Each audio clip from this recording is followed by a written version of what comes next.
তিনি আজ আমাদের সঙ্গে হৈমন্তী শুক্লা। আর সেইভাবেই আমরা দেখতে পাচ্ছি সুরের সাথে মেলবন্ধনে তিনি ব্যস্ত। হৈমন্তীর থেকে জিজ্ঞেস করবো, এরকম একটা দিন যেখানে সরস্বতী বন্দনা, তার সাথে গানে গানেই সময় কাটে, বন্ধু বান্ধব, পরিবার পরিজন সবার সাথে, কেমন লাগে? খুব ভাল লাগে। এই দিনটা সারা বছর অপেক্ষা করে থাকি।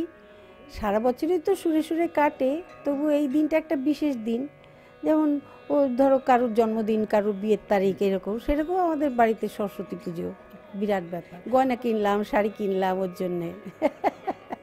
আরেকটা জিনিস তোমার এখানে সব থেকে বড় ইউনিক আমি বলি, আমি বেশিরভাগ বছরই এসেছি তোমার এখানে পুজোয়। মূর্তি, মায়ের প্রতিমা প্রতি বছরই কোনো পরিবর্তন থাকে না, একই প্রতিমা। তো এই বিষয়টা খুবই ডিফারেন্ট, তুমি কি বলবে? আসলে অষ্টধাতু সরস্বতী মূর্তি খুব কম জায়গাতেই আছে। আমার ভাগ্যে জুটেছে, এই আর কি। সারা বছর পুজো করি। আর পুজো মানে আমাদের গানের ঘরে গান হয়, ওইটাই পুজো হয়, এই আর কি।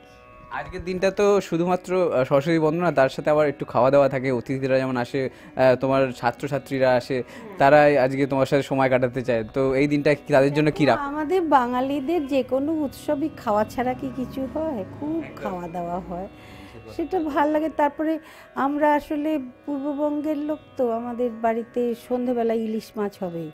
অনেকে আবার সকালে আসেই না, বলে না না ইলিশ মাছ খেতে যাবে। সন্ধেবেলা জোড়া ইলিশ আসে, জোড়ায় হয় না, অনেকগুলো লাগে। সেই দিক দিয়ে আমরা যা জানলাম, মানে অনেক কিছুই কর্মসূচি থাকে।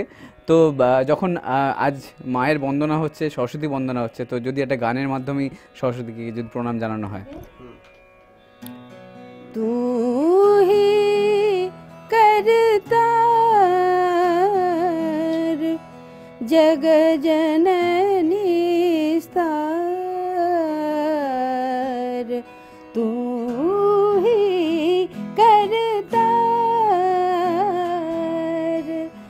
जग जननी स्तार।